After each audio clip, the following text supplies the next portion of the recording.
दोस्तों, मैं दिल्ली से आया हूं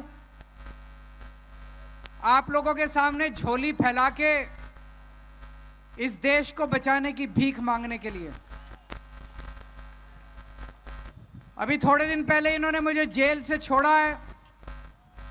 मोदी जी ने मुझे गिरफ्तार कर लिया था थोड़े दिन पहले एक झूठे केस में। जेल से सीधा यहीं आ रहा हूं,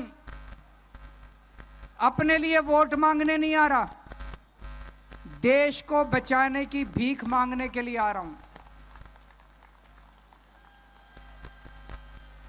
सुप्रीम कोर्ट का धन्यवाद करना चाहता हूं। मुझे उम्मीद नहीं थी मैं इतनी जल्दी छूट जाऊंगा। सुप्रीम कोर्ट ने, यह करिश्मा था, चमत्कार था, ऊपर वाले का चमत्कार था। जो लोग ऊपर वाले पे यकीन रखते हैं, भगवान को मानते हैं, मैं तो मानता हूं, ये भगवान के किसी चमत्कार से कम नहीं था कि अचानक एक दिन सुप्रीम कोर्ट ने कहा केजरीवाल को 21 दिन की मोहलत दे रहे हैं, जाओ और जाके चुनाव प्रचार करो। मैं दिल्ली में एक दिन रोड शो कर रहा था, निकलने के बाद तो एक महिला कहती है, सर आपको भगवान ने भेजा है 21 दिन के अंदर बीजेपी की ऐसी तैसी करने के लिए। तो मैंने भी ठान ली है, ये 21 दिन मैं सोऊंगा नहीं, 24 घंटे, एक एक पल, एक एक सेकंड पूरे देश में घूम घूम के देश को बचाने का काम करूंगा और इनको निकालने का प्रयास करूंगा, लोगों को जगाने का काम करूंगा। इन्होंने मेरे को जेल भेज दिया। मैं मन में सोच रहा था मेरा कसूर क्या है, मेरे को क्यों जेल भेजा। मैं छोटा सा आदमी हूं, मेरी छोटी सी पार्टी है, 2 राज्यों में हमारी सरकार है, दिल्ली में, पंजाब में। ये तो बहुत ताकतवर लोग हैं, इनके पास तो इतनी सत्ता है, इतना पैसा है, फिर मेरे को जेल क्यों भेजा।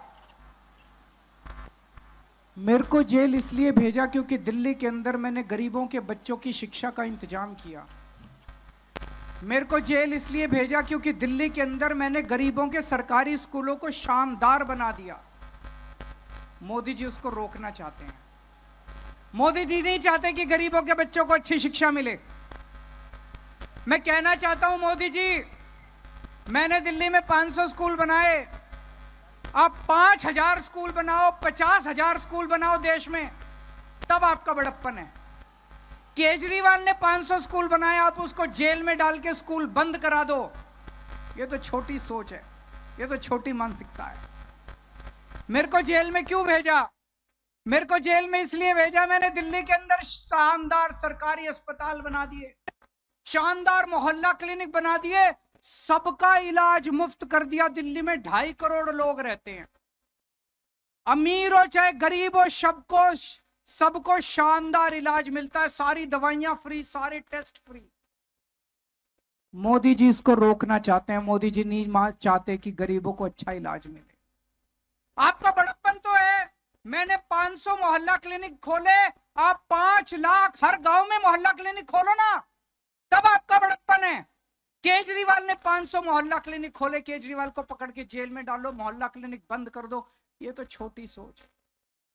और विडंबना देखो, मैंने दिल्ली में सब लोगों की दवाइयां फ्री कर दी, छोटी बीमारी हो चाहे बड़ी बीमारी हो, सबको फ्री दवाइयां, सारी फ्री दवाइयां मिलती है। लेकिन जब मैं जेल गया, 15 दिन तक इन्होंने जेल के अंदर मेरी दवाइयां बंद कर दी। मैं शुगर का मरीज हूं 20 साल से, बहुत हाई शुगर रहती है मेरे को। इंसुलिन का इंजेक्शन लगता है रोज, 4 बार इंजेक्शन लगता है रोज मेरे को। 52 यूनिट इंसुलिन लेता हूं मैं। जब मैं जेल गया 15 दिन तक इन्होंने मेरे को इंसुलिन का इंजेक्शन नहीं दिया। मैं कहता रहा, मेरी 300 शुगर, 350 शुगर हो गई। अगर कई दिन तक लगातार ज्यादा शुगर रहे तो किडनी खराब हो जाती है, लिवर खराब हो जाता है। मुझे नहीं पता ये मेरे साथ क्या करना चाहते थे, लेकिन इतिहास गवाह है, ऐसे बहुत किस्से हुए हैं जब विपक्षी लोगों को, विरोधियों को जेल में डालकर उनको शारीरिक तौर पे खत्म कर दिया गया। मुझे नहीं पता ये मेरे साथ क्या करना चाहते। ये मेरे को इसलिए इन्होंने जेल में भेजा क्योंकि दिल्ली में मैंने सबकी बिजली फ्री कर दी, 24 घंटे फ्री कर दी। अब दिल्ली में सबको फ्री बिजली मिलती है। मोदी जी आप तो इतने बड़े नेता हैं, इतने ताकतवर नेता हैं। मैंने दिल्ली में और पंजाब में फ्री बिजली करी, आप पूरे देश में फ्री बिजली करो ना, तब तो आपका बड़प्पन है। आप केजरीवाल को जेल में डाल के दिल्ली की बिजली फ्री रोकना चाहते हो, ये तो कोई बड़प्पन नहीं है दोस्त, ये तो छोटी मानसिकता है। ये तो इस वक्त देश के अंदर जो हालात हैं बहुत खतरनाक हैं।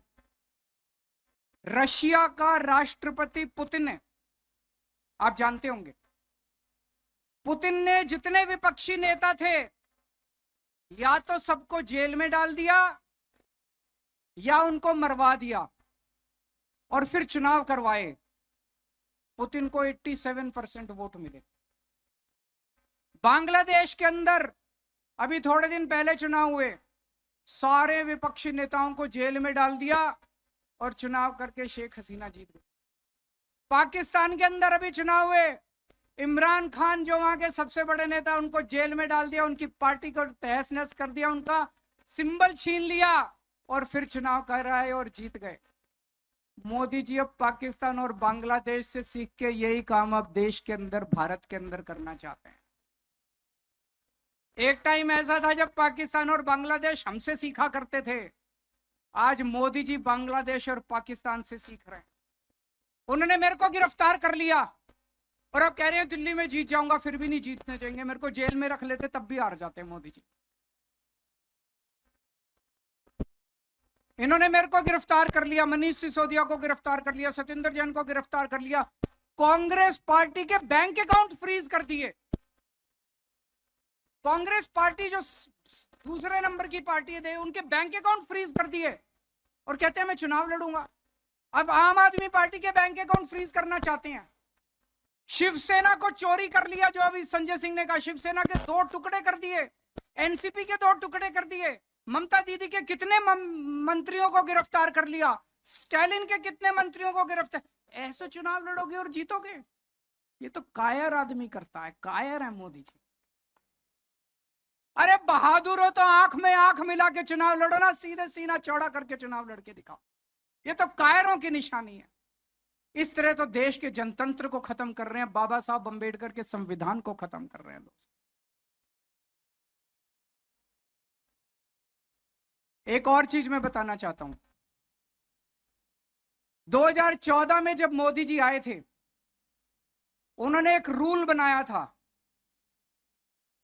उन्होंने रूल बनाया था कि बीजेपी में जो भी नेता 75 साल का होगा उसको रिटायर कर दिया जाएगा। ये रूल बना के उन्होंने अडवाणी जी को रिटायर कर दिया, मुरली मनोहर जोशी जी को रिटायर कर दिया, सुमित्रा महाजन को रिटायर कर दिया, यशवंत सिन्हा को रिटायर कर दिया। अगले साल 17 सितंबर को मोदी जी 75 साल के हो रहे हैं।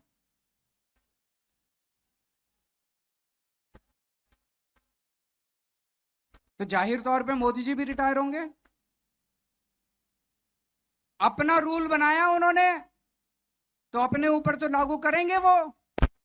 जब मैंने बोला थोड़े दिन पहले, पता नहीं आपने देखा कि नहीं देखा, मैंने थोड़े दिन पहले बोला कि अगली साल मोदी जी रिटायर होंगे और अमित शाह को प्रधानमंत्री बनाएंगे, तो सारे बीजेपी के नेता चढ़ गए, नहीं नहीं मोदी जी रिटायर नहीं होंगे, नहीं नहीं मोदी जी रिटायर नहीं होंगे। मोदी जी ने नहीं बोला कि मैं रिटायर नहीं होऊंगा, मोदी जी रिटायर होंगे और अमित शाह को बनाएंगे प्रधानमंत्री। तो इस साल जो वो वोट मांग रहे हैं मोदी जी, वो अपने लिए वोट नहीं मांग रहे, वो अमित शाह को प्रधानमंत्री बनाने के लिए वोट मांग रहे हैं। तो आपके घर के आसपास जितने बीजेपी वाले रहते हैं, जितने बीजेपी के समर्थक रहते हैं, सबको बोल देना सोच के जाना जब वोट डालने जाओ। मोदी के लिए वोट नहीं पड़ रहा, अमित शाह का। आंख बंद करके जितने बीजेपी वाले हैं, जब बटन दबाओ आंख बंद कर लेना, अमित शाह की तस्वीर लेके आना कि अमित शाह को बनाना है क्या प्रधानमंत्री। तो अमित शाह के लिए वोट मांग रहे हैं। और इस सिलसिले में जितने रुकावटें थी, देवेंद्र फडणवीस को पैदल कर दिया इन्होंने, शिवराज सिंह चौहान की राजनीति खत्म कर दी, रमन सिंह की राजनीति खत्म कर दी, वसुंधरा, जितने नेता थे सबको खत्म कर दिया। एक ही नेता बचा है, योगी आदित्यनाथ। 2 महीने के अंदर उसको हटाने जा रहे हैं। योगी आदित्यनाथ अब उत्तर प्रदेश के सीएम नहीं रहेंगे। जब मैंने ऐसा बोला एक भी नेता योगी जी के समर्थन में नहीं आया, बीजेपी के किसी ने नहीं कहा कि नहीं हटा रहे। इसका मतलब हटा रहे हैं, इसका मतलब हटा रहे हैं, साबित हो गया कि हटा रहे हैं। कल मैंने देखा योगी जी मेरे को गालियां दे रहे थे, मैं उनको कहना चाहता हूं, मैं तो आप ही के लिए बोल रहा हूं, मेरे को गाली देने से क्या होगा, अपने वालों को सलट लो, अपनी बीजेपी को सलट लो। दोस्तों एक एक करके ये सारे नेताओं को खत्म कर रहे हैं, और मैं आपको चेतावनी देना चाहता हूं कि अगर इस चुनाव में 4 जून को बीजेपी जीत गई, वैसे तो जीत नहीं रही है, अगर जीत गई तो मैं आपको बता रहा हूं कि सुप्रिया सुले भी जेल में होगी, शरद पवार भी जेल में होंगे, उद्धव ठाकरे भी जेल में होंगे और आदित्य ठाकरे भी जेल में होंगे। यस, मैं आज तक मैंने जितनी पॉलिटिकल भविष्यवाणी की है, तो हमें मेहनत करनी पड़ेगी। थोड़े दिन रह गए, किसी भी हालत में हमें बीजेपी को जीतने नहीं देना है। और जिस तरह की गालियां दे रहे हैं प्रधानमंत्री जी, उन्होंने शरद पवार साहब को कहा भटकती आत्मा। ये कोई इतने सीनियर आदमी है, 84 साल के बुजुर्ग हैं। मोदी जी 74 साल के हैं, 10 साल सीनियर है उनसे। ऐसे किसी बुजुर्ग को कहना ठीक है क्या? प्रधानमंत्री को ऐसी भाषा अच्छी लगती है? उनको कहते हैं नकली शिवसेना, नकली संतान, ये अच्छी लगती है? ये तो पूरे महाराष्ट्र के मराठी मानुस की बेइज्जती का सवाल है। इस बार जब जाओ तो बटन दबा के उनको इस गाली का जवाब देना, जब वोट डालने के लिए जाओ आप। यहां के कैंडिडेट हैं बाले मामा, उनको रिकॉर्ड जीत आप लोगों को दिलवानी है। ज्यादा से ज्यादा वोट देके बटन दबा के आप उनको वोट देना, रिकॉर्ड मार्जिन से उनको जिताना। लेकिन मैं आज महाराष्ट्र में उनके लिए तो वोट मांग ही रहा हूं। मैं महाराष्ट्र में आज आया हूं पूरे इंडिया गठबंधन के लिए वोट मांगने के लिए। एनसीपी का चुनाव चिन्ह ये तुतारी बजाने वाला आदमी है, इसका खूब प्रचार करना है। मैंने सोशल मीडिया पे एक आदमी को देखा था, मैं बहुत चिंतित हो गया उसको देख के।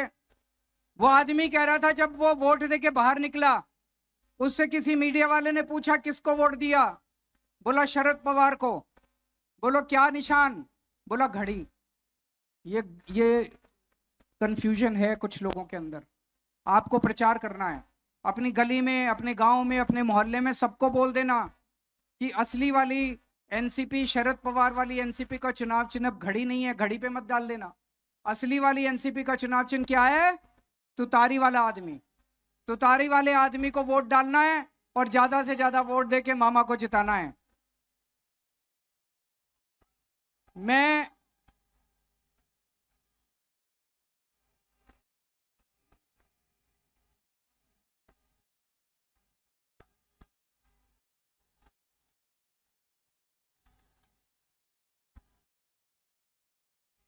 21 दिन के लिए बाहर आया हूं। 2 तारीख को मुझे जेल वापस जाना है, 4 तारीख को नतीजे आएंगे। मैं जेल की सेल से नतीजे देख रहा हूं टीवी पे।